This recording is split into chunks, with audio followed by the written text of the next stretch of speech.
الحمد لله رب العالمين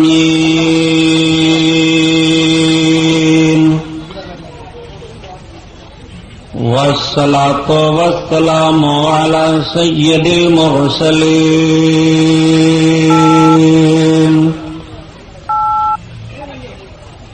وعلى آله الطاهرين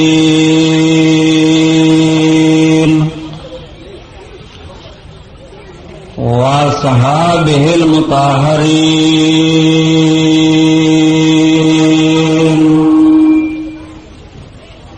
وابنه الغوث العظم الجيلاني محي الدين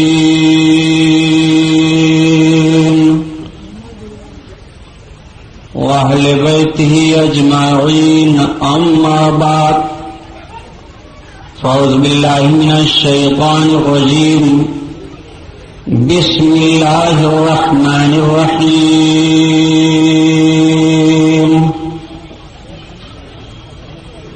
قال الله تعالى في القرآن العظيم والفرقان الحميد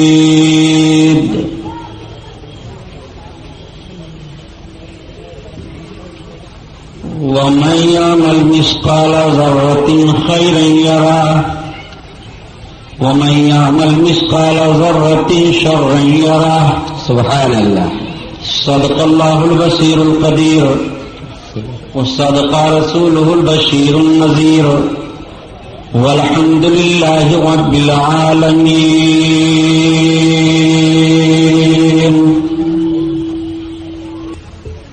لائق رشد احترام علماء اہل سنت، قابل قدر سامعین حضرات، آئیے ہم اور آپ سب سے پہلے اپنے اور ساری کائنات کے مرکز عقیدت حضور رحمت للعالمین، شفیع المذنبین، رسول گرامی وقار، محبوب پروردگار، دونوں عالم کے مالک و مختار حضور محمد الرسول اللہ صلی اللہ تعالی علیہ وسلم کے دربار پرانوار میں درود شریف کا نذرانہ پیش فرمائیں. پڑھیے بلند آواز سے. اللهم صل على سيدنا مولانا صلی اللہ علیہ نبی علیہ صلی اللہ تعالی علیہ وسلم. صلاۃ و سلام علیک یا رسول اللہ صلی اللہ علیہ وسلم. حضرات، نعت پاک رسول صلی اللہ تعالی علیہ وسلم سے محفل کا آغاز ہو. اعلی حضرت عظیم البرکت آیت من آیات اللہ، معجزۃ من معجزات رسول اللہ، امام احمد رضا خان علیہ رحمت و رضوان کی مقدس نعت پاک، اس کے کچھ اشعار ہوں گے اور پھر انشاءاللہ تعالی بات آگے بڑھ جائے گی.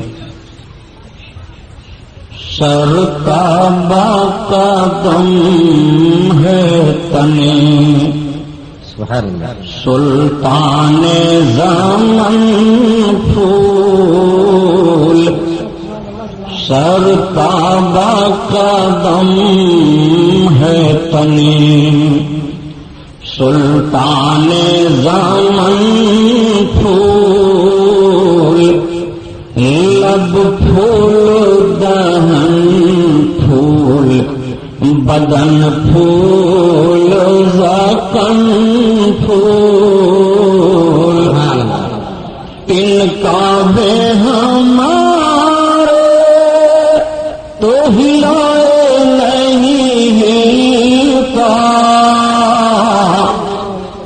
تن کا بھی ہمارے تو ہلائے نہیں ہلتا، تم چاہو تو ہو جائے ابھی کوہ مہن پھول، تم چاہو تو ہو جائے ابھی کوہ مہن پھول. اور کیا بات ہے رضا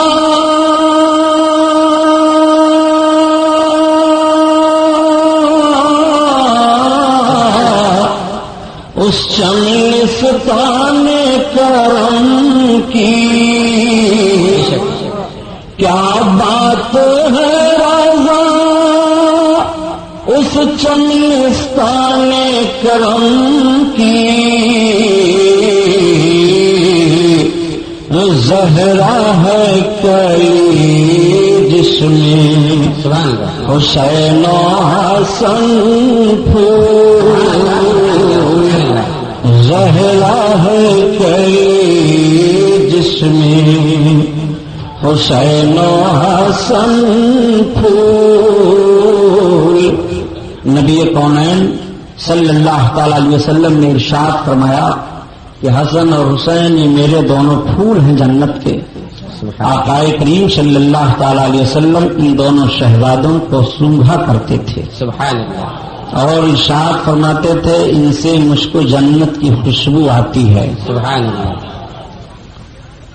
حضرت امام حسن رضی اللہ تعالیٰ عنہ سرکار کے سر پاک سے لے کر کے اور سینے پاک تک مشابہ تھے اور وہاں سے لے کر کے پھر پاؤں شریف تک حضرت امام حسین آپ کی شبیہ تھے. بے شک دونوں بھائی کھڑے ہو جاتے تو مکمل شبیہ مصطفیٰ دکھائی دیتے. سبحان اللہ. نبی کونین صلی اللہ تعالی علیہ وسلم کو ان دونوں سے بڑا پیار تھا. بے شک یہ نواسے ہیں آپ کے. آپ سنتے آئے ہیں کہ حضرت امام علی مقام رضی اللہ تعالی عنہ آقا کریم صلی اللہ تعالی علیہ وسلم کے پشت انور پر سوار ہو جاتے تھے. بے شک اور کس حالت میں؟ نماز کی حالت میں. میرے آقا نماز ادا کرتے ہوتے اور امام سرکار کے پشت انور پر سوار ہوتے. غور فرمائیے محبت کا عالم. بلکہ یہاں تک روایتوں میں باتیں موجود ہیں کہ جب سرکار سجدہ میں ہوتے تو آقا کے پاؤں شریف کے بیچ سے حضرت امام حسین دوسرے سمت نکل جاتے. لیکن کبھی بھی نبی کونین نے اپنے شہزادے کے تعلق سے منع نہیں فرمایا تھا کہ فاطمہ جب میں نماز پڑھنے لگوں تو ان دونوں کو روکو، ایسی حرکت نہ کریں. نہیں، حضرت امام حسین امام حسن کو آقا اپنی گود میں لے لیتے تھے اور لے کر کے ان کے رخسار ولایت کا بوسہ لیا کرتے تھے. سبحان اللہ. اور فرمایا کرتے تھے فاطمہ ان کو رونے نہ دو، ان کے رونے سے مجھے تکلیف ہوتی ہے. اب آپ غور فرمائیے کہ حضرت فاطمہ زہرا کی گود میں امامین کریمین اگر روئیں تو نبی کونین صلی اللہ تعالی علیہ وسلم کو تکلیف ہوتی ہے. اور کربلا کے میدان میں امام کے آنسو گرے ہوں گے تو کیا نبی کو تکلیف نہیں ہوئی ہے؟ کیا نبی کونین صلی اللہ تعالی علیہ وسلم کو ایذا نہیں پہنچی ہے؟ میرے آقا ارشاد فرماتے ہیں امام حسین کو دیکھتے ہوئے کہ حضرت یحییٰ علیہ السلام کے قتل پر ان کے بدلے میں 70,000 قتل کیے گئے تھے اور میرے اس بیٹے کے شہید ہونے پر 70,000 اور 70,000 مارے جائیں گے. بے شک نبی کونین صلی اللہ تعالی علیہ وسلم یہ کیسی خبر دے رہے ہیں؟ آقا صلی اللہ تعالی علیہ وسلم یہ کیا ارشاد فرما رہے ہیں؟ باب عالی مقام کی شہادت ابھی بعد میں ہوگی اور شہادت کی خبر اور آپ کے شہادت کے بدلے میں جتنے مارے جائیں گے اس کی خبر نبی کونین آج دے رہے ہیں. اس سے بھاری اور ثبوت چاہیے علم غیب کا؟ اللہ کے حبیب صلی اللہ تعالی علیہ وسلم نے شہادت کا پورا نقشہ بیان فرما دیا. ارشاد فرماتے ہیں اللہ کے رسول میری سنت کو سب سے پہلے جو بدلے گا وہ بنو امیہ کا ایک لڑکا ہوگا. وہ میری سنت کو سب سے پہلے تبدیل کرے گا، میری سنت کو سب سے پہلے بدلے گا. لوگوں نے عرض کیا یا رسول اللہ کیا اس کا نام بھی ہے؟ آقا فرماتے ہیں وقالوا لہ یزید، کیا کہیں؟ اس کو یزید کہا جائے گا. نبی کونین صلی اللہ تعالی علیہ وسلم نے شہادت کربلا سے پہلے ان باتوں کو فرمایا. کیا علم غیب کے لیے کافی نہیں ہے؟ سچ ہے. اللہ کے رسول صلی اللہ علیہ وسلم نے اپنی سنت بدلنے والے کے نام تک کی وضاحت فرما دی. نبی کونین صلی اللہ تعالی علیہ وسلم اس کے نام تک کو بیان کر رہے ہیں کہ اس کو یزید کہا جائے گا. بنو امیہ کا ایک فرد ہوگا، ایک لڑکا ہوگا جو میری سنت کو سب سے پہلے بدلے گا. نبی کونین صلی اللہ تعالی علیہ وسلم کی سنت ہی کو تو وہ بدل رہا تھا امام علی مقام کھڑے ہوئے، اسلام کا چہرہ مسخ کر رہا تھا امام علی مقام کھڑے ہوئے۔ یزید کا جرم کیا تھا کہ جس بنیاد پر حضرت امام حسین رضی اللہ تعالیٰ عنہ کو کربلا کے میدان میں ان ساری دقتوں کا سامنا کرنا پڑا، یزید کا سب سے بڑا جرم یہ تھا کہ وہ کبھی نماز پڑھتا تھا کبھی نہیں پڑھتا تھا۔ اس کا جرم یہ تھا کہ وہ گانے سنتا تھا، اس کا جرم یہ تھا کہ وہ شراب پیتا تھا، اس کا جرم یہ تھا کہ وہ کوئی بھی گناہ کرنے میں جھجک نہیں محسوس کرتا تھا، بلا خوف و خطر گناہ کا مرتکب ہو جاتا تھا، فاسق تھا، فاجر تھا، گناہگار تھا۔ حضرت امام علی مقام رضی اللہ تعالیٰ عنہ دن اور رات میں 3000 رکعت نماز نفل فرض کے علاوہ پڑھتے تھے۔ سبحان اللہ۔ حضرت امام حسین نے 25 حج پیدل کیا تھا۔ سبحان اللہ۔ اب آپ سوچو کہ ایک مرتبہ کوئی فرض حج ادا کر لے تو اس کا مرتبہ کیسا ہوتا ہے، اور نبی کونین صلی اللہ علیہ وسلم کے نواسے نے 25 مرتبہ پیدل حج کیا تھا، وہ حضرت امام حسین ہیں۔ اتنا مقدس ہاتھ اور اتنا پاک ہاتھ ایسے باطل اور گنہگار کے ہاتھ پر کیسے چلا جاتا؟ ایک انسان خود سوچنے پر مجبور ہے۔ بہرحال یہ ساری باتیں تو ہوئی، لوگوں نے سمجھا تھا اور یزید کے حامیوں نے تصور کیا تھا کہ امام حسین کو شہید کر دینے پر یزید کے راستے سے رکاوٹ کے سارے کانٹے دور ہو جائیں گے، لیکن قتل حسین اصل میں مرگ یزید ہے۔ اسلام زندہ ہوتا ہے ہر کربلا کے بعد۔ امام علی مقام کی شہادت کے بعد بجائے اس کی حکومت مضبوط ہونے کے اس کی حکومت کے پائے اور اکھڑنے لگے۔ کیا کہنے بجائے اس کے قانون کو مضبوطی ملنے کی اس کو ذلت و رذالت کا سامنا اور کرنا پڑا۔ امام علی مقام کی شہادت کے بعد یزید کو دمشق کی سرزمین پر سب سے زیادہ جن دقتوں کا سامنا کرنا پڑا ہے وہ تاریخ گواہ ہے کہ جس دن سے دمشق کی سرزمین پر امام حسین کا کٹا ہوا سر پہنچا تھا اور دمشق کے لوگوں نے دیکھا تھا، اسی دن سے گھر گھر میں ماتم ہو گیا تھا، اور تمام بچے عورتیں سب رو کر کے یزید کو برا بھلا کہہ رہے تھے۔ یزید کے تعلق سے کوئی خوش فکری میں نہیں تھا، اور نہ یزید کے تعلق سے کسی کو کوئی حوصلہ رہ گیا تھا، بلکہ جو جہاں ہوتا وہی لان تان کرتا رہتا، وہی برا بھلا کہتا رہتا۔ یزید کی نیند حرام ہو گئی اطمینان کے ساتھ دمشق کی سرزمین پر امام حسین رضی اللہ تعالیٰ عنہ کی شہادت کے بعد یزید ظالم نے حضرت امام زین العابدین رضی اللہ تعالیٰ اسلامی آواز علی ابن حسین یہ بتاؤ کہ تمہارے باپ حق پر تھے کہ میں حق پر ہوں؟ حضرت امام زین العابدین نے ارشاد فرمایا میرے باپ حق پر تھے۔ کہا آپ کے باپ حق پر ہوتے تو فتح آپ کے باپ کو ملتی۔ آپ نے فرمایا میرے باپ جنگ کرنے نہیں آئے تھے کہ جو فتح و شکست کا معاملہ ہوتا، میرے باپ کو تم لوگوں نے مہمان بنا کر کے بلایا تھا۔ کوفہ والوں نے میرے باپ کے ساتھ دھوکہ کیا ہے، اور دھوکہ دھڑی کے ساتھ کسی کو قتل کر دینا یہ کامیابی کی دلیل نہیں ہوتی ہے۔ دنیا اس دھوکے باز کے دھوکے کی تاریخ کو پڑھتی رہے گی اور قیامت تک لعنت ملامت کرتی رہے گی۔ یہی تمہاری شکست ہے اور یہی میرے باپ کی جیت ہے۔ سبحان اللہ۔ اس نے کہا دیکھو اگر تمہارے باپ حق پر ہوتے تو رب کی طرف سے ایسا نہ ہوتا۔ حضرت امام زین العابدین نے فوراً دلیل قائم کی۔ ارشاد فرماتے ہیں دیکھو کسی پر کوئی مصیبت نہیں آتی ہے، جس کو اللہ نے لکھ دیا ہے وہی اس کے اوپر مصیبت آئے گی، اور جتنی مصیبت اس نے لکھ دیا ہے اتنی مصیبت آ کر کے رہے گی۔ تم یہ سمجھتے ہو کہ ہم کامیاب ہو گئے، لیکن تمہاری عاقبت میرے باپ کے خون سے برباد ہو گئی۔ تم نے اپنے ہاتھوں کو میرے باپ کے خون میں رنگین کر لیا، نہ تو تمہاری حکومت مضبوط ہو سکتی ہے اور نہ تم کامیاب ہو سکتے ہو۔ دنیا تم پر لعنت و ملامت بھیجتی رہے گی، اور دنیا میرے باپ کے ظلم پر افسوس کرتی رہے گی اور خراج عقیدت پیش کرتی رہے گی۔ یہی میرے باپ کی جیت ہے۔ بے شک۔ حضرت امام زین العابدین کے سامنے خاموش ہوا۔ اس نے کہا کہ علی ابن حسین تمہارے کچھ مطالبات ہوں تو بتاؤ، تمہاری کوئی ضرورت ہو تو بتاؤ۔ حضرت امام زین العابدین نے فرمایا تم سے میری کوئی ضرورت نہیں ہے، لیکن مطالبات کے تعلق سے تم کہہ رہے ہو تو 3 باتیں میں تمہارے سامنے رکھتا ہوں۔ ایک بات تو یہ ہے کہ میں دمشق کے جامع مسجد میں تقریر کروں گا، اور دوسری بات یہ ہے کہ میرے باپ کے قاتلوں کو میرے حوالہ کر دو، میں انہیں قتل کروں گا، اور تیسری بات یہ ہے کہ میں مدینہ طیبہ جانا چاہتا ہوں۔ یزید نے کہا ٹھیک، اس میں سے تو 2 باتیں میں اسی وقت منظور کرتا ہوں. جامع مسجد میں تقریر کرنے کے لیے آپ کو اجازت ہے. مدینہ طیبہ میں آپ کو پورے قافلہ کے ساتھ روانہ کر دوں گا، لیکن آپ کے باپ کے قاتلوں کو حوالہ کرنے میں مجھے دقت ہے. پھر بھی میں پتہ لگاتا ہوں کہ سر امام کو کربلا کی سرزمین پر کس نے تن سے جدا کیا تھا، اس کو آپ کے حوالے کر دیا جائے.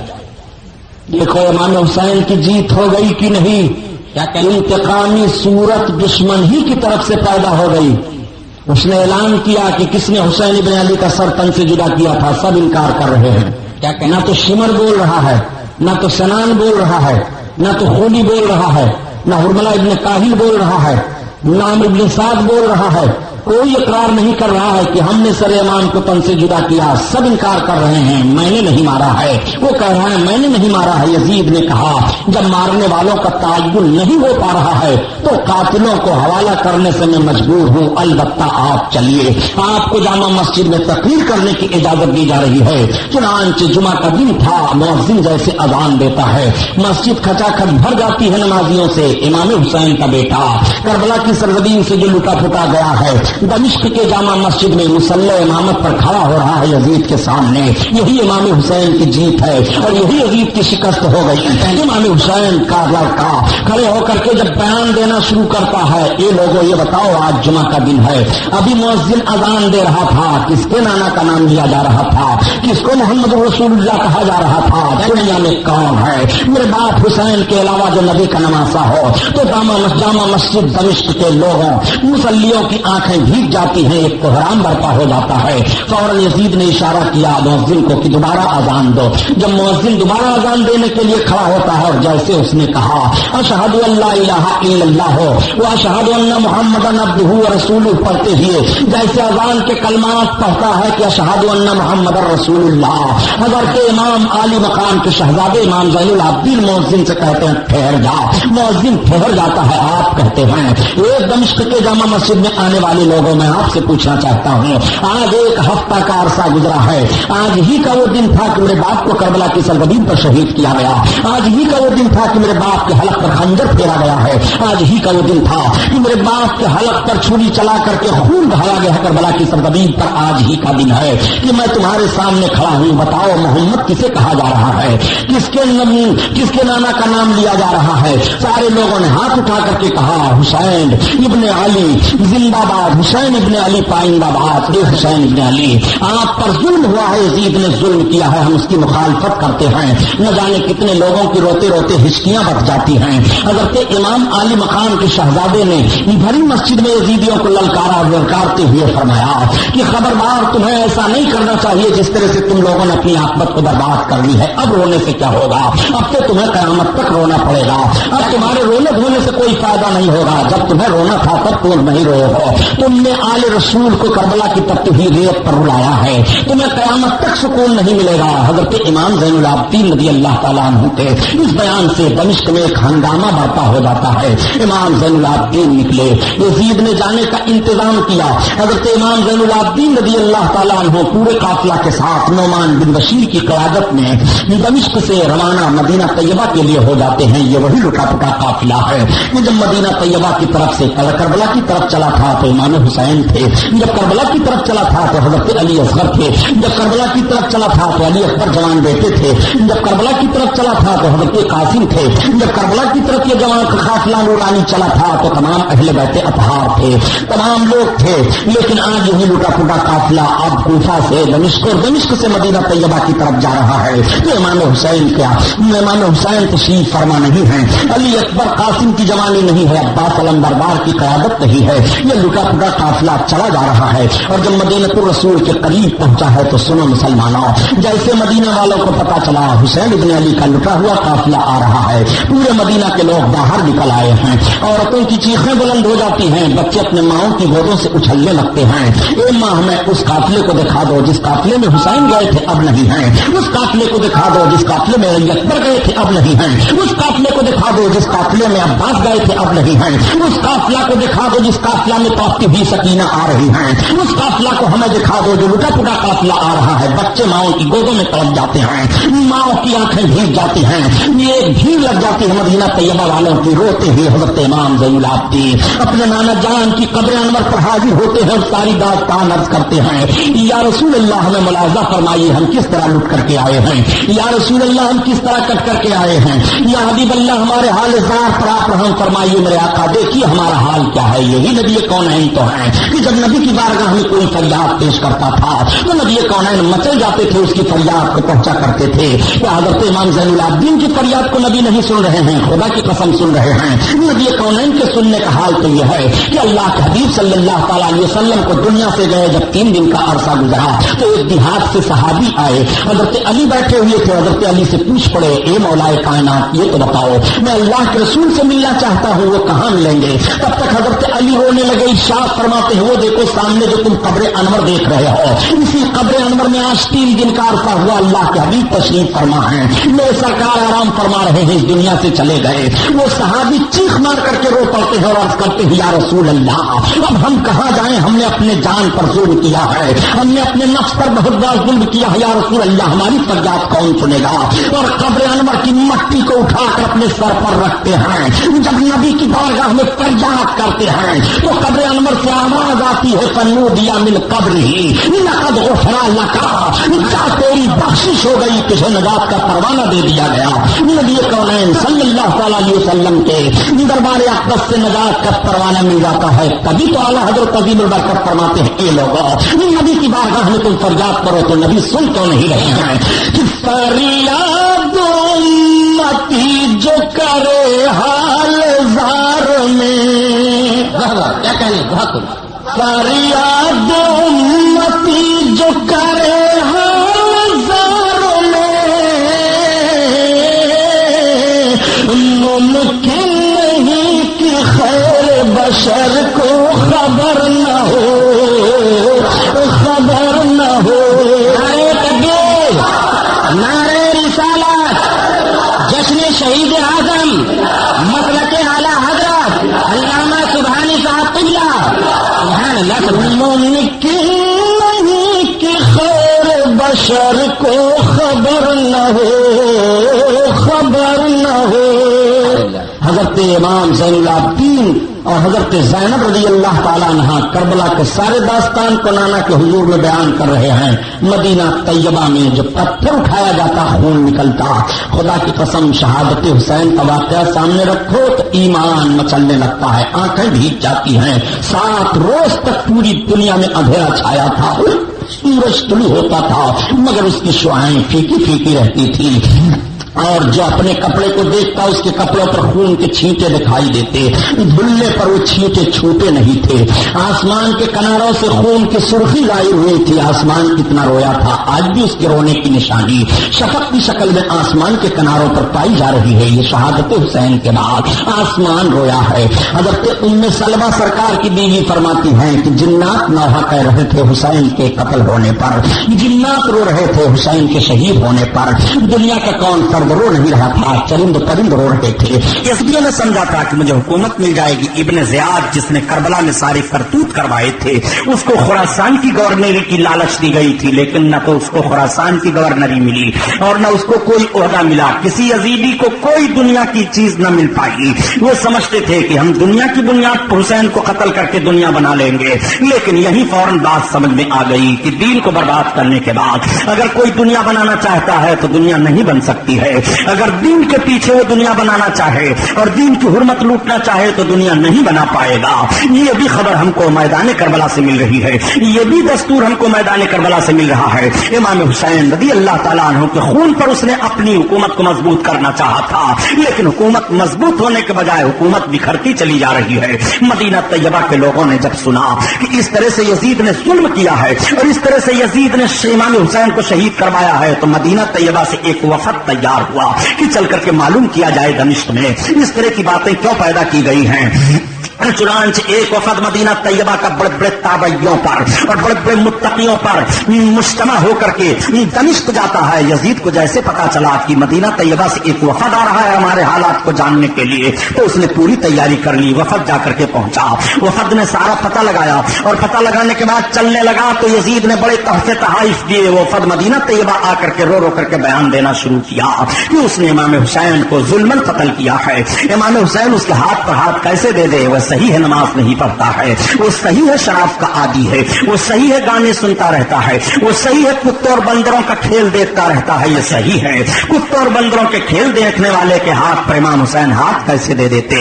مدینہ طیبہ کے لوگ بکاؤ نہیں تھے, انہوں نے جو اپنی آنکھوں سے دیکھا تھا مدینہ طیبہ میں پوری حقیقت حال کو بیان کر دیا. اب مدینہ طیبہ کے لوگوں نے یزید کی بغاوت کر دی. میں آپ سے پوچھنا چاہتا ہوں, جو خام خواہ ہوٹلوں پر بیٹھ کر کے یزید کے ہمنما بنتے ہیں اور کبھی یزید کی تعریفیں کیا کرتے ہیں, ان دجال ذہنوں کو سوچنا چاہیے تھا کہ امام حسین کی شہادت کے بعد یزید کی کوئی بغاوت نہ کرتا, لیکن امام حسین کی شہادت کے بعد پورے مدینہ طیبہ کے لوگ یزید کی بغاوت کر رہے ہیں اور یزید کی بیعت کو توڑ رہے ہیں. یہی سے پتا چل گیا کہ امام حسین نے جو تحریک چلائی تھی وہ صحیح تحریک ہے. امام حسین نے جو یزید کے خلاف کیا تھا وہ صحیح کیا تھا.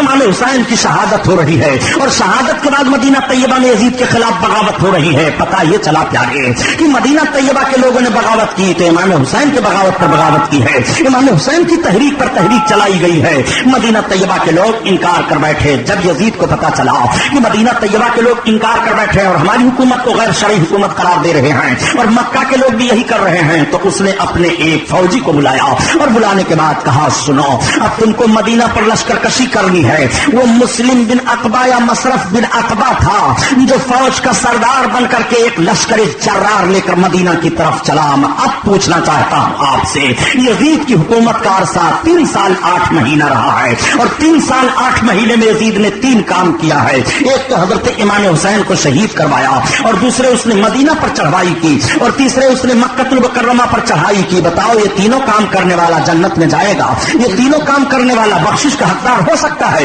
یہ تینوں کام کرنے والا مغفرت کا مستحق ہو سکتا ہے؟ حدیث قسطنطنیہ تمہیں یاد نہیں ہے؟ نادانو تم غلط اس حدیث کو سمجھ رہے ہو, تمہارے باپ نہیں اس حدیث کو سمجھ پائیں گے. جب قسطنطنیہ کی جنگ ہوئی ہے تو یزید کی عمر 4 سال کی تھی اور 4 سال کا بچہ اس جنگ میں نہیں گیا تھا, اس لیے یزید کی خام خواہ کے لیے حمایت مت کیا کرو. حدیث قسطنطنیہ پیش کر کر کے نجد کی حرامی اولادوں سنو, تمہیں عقل نہیں ہے. نبی کونین صلی اللہ تعالی علیہ وسلم کے نواسے کے تعلق سے یزید نے اتنا خراب کام کیا تھا کہ دنیا کا کوئی انسان اتنا خراب نہیں کام کرے گا. نبی کونین ارشاد فرماتے ہیں کہ جہنم کا آدھا عذاب ساری دنیا کے جہنمیوں پر ہوگا اور جہنم کا آدھا عذاب حسین کے قاتلوں پر ہوگا. وہ اتنے برے ہیں اس لیے ان کی خام خواہ کے لیے حمایت مت کیا کرو. کیا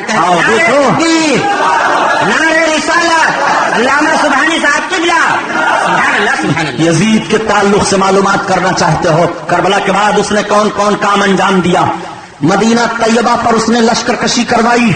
مدینہ طیبہ پر جب یزیدی فوج چڑھی ہے تو غسیل الملائکہ حضرت حنظلہ کے شہزادے حضرت عبداللہ فرماتے ہیں, میں اپنے حمایتیوں کو لے کر کے نکل پڑا.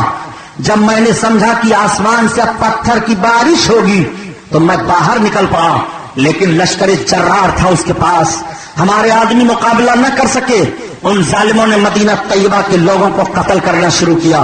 اور کتنے لوگوں کو قتل کیا؟ 10,000 سے زائد تابعیوں کو, اس میں صحابی بھی تھے اور تبع تابعین بھی تھے, اشراف تھے. 10,000 سے زائد لوگوں کو قتل کیا. 1,000 عورتوں کے ساتھ عصمت دری کی, ان کی آبرو کو لوٹا جس سے ناجائز بچے پیدا ہوئے. اس ظالم نے 3 دن تک مدینہ طیبہ کو اس طور پر حلال قرار دے دیا تھا.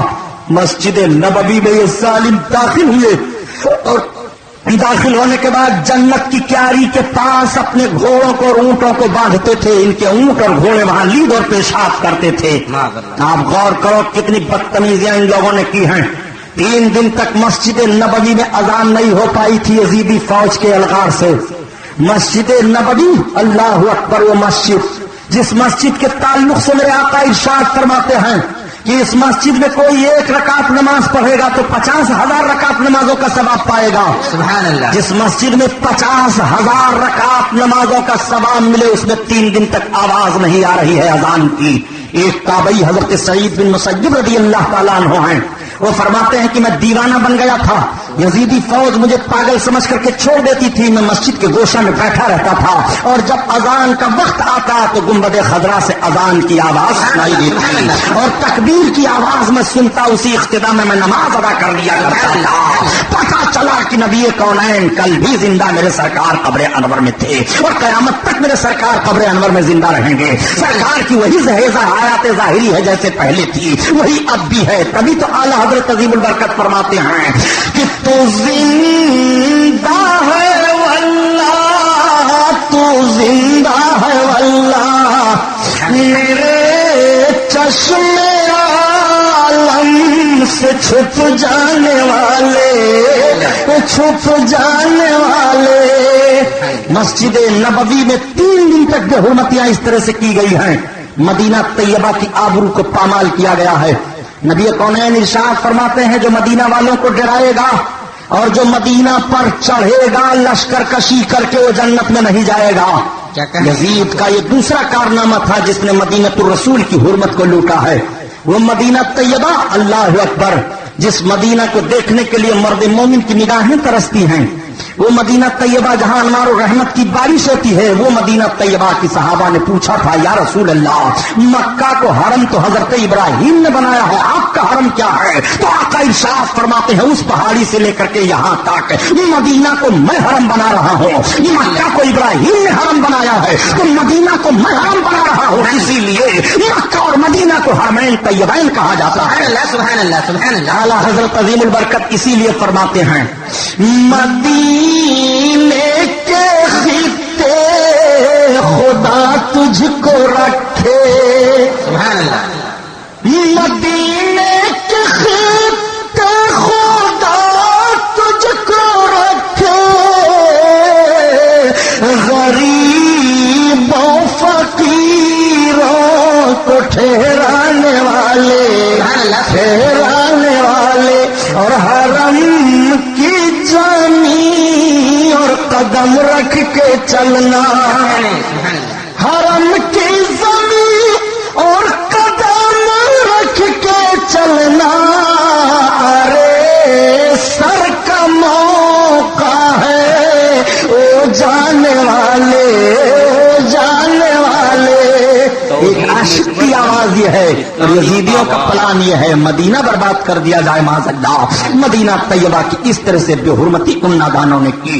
دو کارنامہ آپ نے دیکھا یزید کا، ایک مدینہ کی بے حرمتی کروائی اور دوسرے اس نے امام حسین کو شہید کروایا۔ تیسرا کارنامہ اس ظالم کا دیکھیے، مدینہ طیبہ سے اس کا لشکر کا سردار لشکریوں کو لے کر کے آگے بڑھتا ہے، مصرف بن عقبہ کا کی موت ہو جاتی ہے راستے میں، ایک دوسرا اس کا جنرل گورنر بن بیٹھتا ہے، سپہ سالار بن کر کے قائد بن کر کے فوج کو لے کر کے مکہ کی طرف بڑھتا ہے۔ مکہ میں حضرت عبداللہ ابن زبیر رضی اللہ تعالیٰ عنہ نے اپنے آپ کو اعلان کر دیا تھا، مدینہ اور مکہ کے لوگ حضرت عبداللہ ابن زبیر کے ہاتھ پر بیعت کر لیے تھے اور حضرت عبداللہ ابن زبیر مکہ المکرمہ کے عامل قرار دے دیے گئے تھے۔ حضرت عبداللہ ابن زبیر وہاں کے سارے انتظام کو سنبھال لیے تھے۔ جب یزیدی لشکر کا ایک فوج کا بڑا بھاری دستہ مکہ المکرمہ پہنچتا ہے تو حضرت عبداللہ ابن زبیر اپنی فوج کو لے کر کے نکلتے ہیں اور نکلنے کے بعد بڑا کٹھن مقابلہ ہوتا ہے۔ معاملہ یہاں تک تھا کہ کعبہ شریف کے غلاف پر ان ظالموں نے دور دور سے پتھر پھینکنا شروع کیا،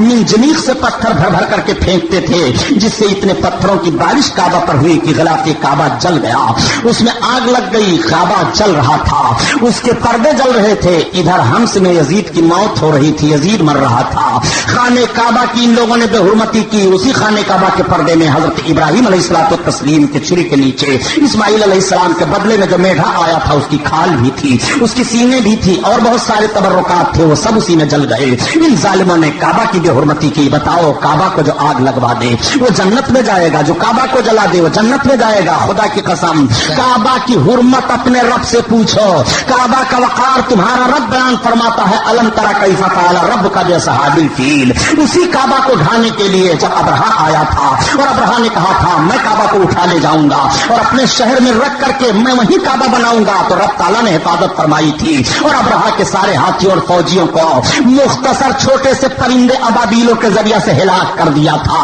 مگر دیکھو اس کعبہ کی بے حرمتی یزیدی کر رہے ہیں اور غلاف کعبہ کو جلا رہے ہیں۔ رب کتنا علم و بردبار ہے کہ کعبہ جل رہا ہے اور رب تعالیٰ علم فرما رہا ہے۔ ایک مرتبہ کعبہ کی بے حرمتی اور یزیدیوں کے بعد کی گئی تھی، کرامتی فرقہ پیدا ہوا تھا۔ اس کرامتی فرقہ کے لوگوں نے عین حج کی حالت میں کعبۃ اللہ کی بے حرمتی کی تھی اور ایک ظالم کعبہ پر چڑھ گیا تھا، پیشاب کرنے لگا تھا۔ حضرت علامہ سمودھی رحمۃ اللہ علیہ فرماتے ہیں میری نگاہ دیکھ رہی تھی، میں رونے لگا اور میں نے عرض کیا پروردگار تو کتنا علم و بردبار ہے کہ تیرے گھر کی بے حرمتی ہو رہی ہے۔ وہ ظالم وہیں سے گرا، اس کا سر پھٹ گیا، جہنم میں پہنچ گیا۔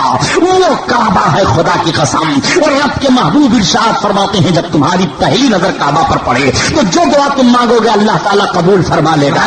کعبہ کا وقار ہے، دیکھتے رہو تو تمہارے گناہ معاف ہو جائیں گے۔ جو صرف کعبہ کو دیکھے وہ 40 نیکیاں پاتا ہے اور جو کعبہ کا طواف کرے وہ 60 نیکیاں پاتا ہے، اور دیکھا کرے طواف کرے 60 اور 100 نیکیوں کا معاملہ ہوتا ہے۔ آپ ذرا غور فرمائیے کہ کعبہ کا وقار کیا ہے۔ کعبہ کو دیکھے تو 40 نیکیاں مل رہی ہیں، کعبہ کا طواف کرے تو 60 نیکیاں وہ پا رہا ہے۔ کس طرح سے کعبہ کی حرمت ہے، ایک نظر خانے کعبہ پر پڑے تو جو دعا مانگی جاتی ہے وہ دعا قبول ہو جاتی ہے، لیکن وہی کعبہ یزیدی فوج کے لوگ جلا رہے ہیں، اسی کعبہ کی بے حرمتی کر رہے ہیں، اسی کعبہ پر پتھر پھینکا جا رہا ہے۔ یہ ظالم لوگ پھر وہ یہاں سے ہلاک ہوئے اور وہاں سے تباہ و برباد ہوئے۔ یزید کا معاملہ یہ ہوا کہ یزید کی موت کیسے ہوئی؟ 3 سال 8 مہینہ حکومت کرنے کے بعد اس کی موت کے 2 اسباب بتائے جاتے ہیں۔ ایک سبب تو یہ ہے کہ یہ زیادہ سے زیادہ شراب پیتا تھا اور شراب پینے کی بنیاد پر یہ ظالم کا پھیپھڑا خراب ہو گیا تھا، کولنج کے درد میں یہ مبتلا ہوا اور اس کے بعد مر گیا۔ دوسری وجہ بتائی جاتی ہے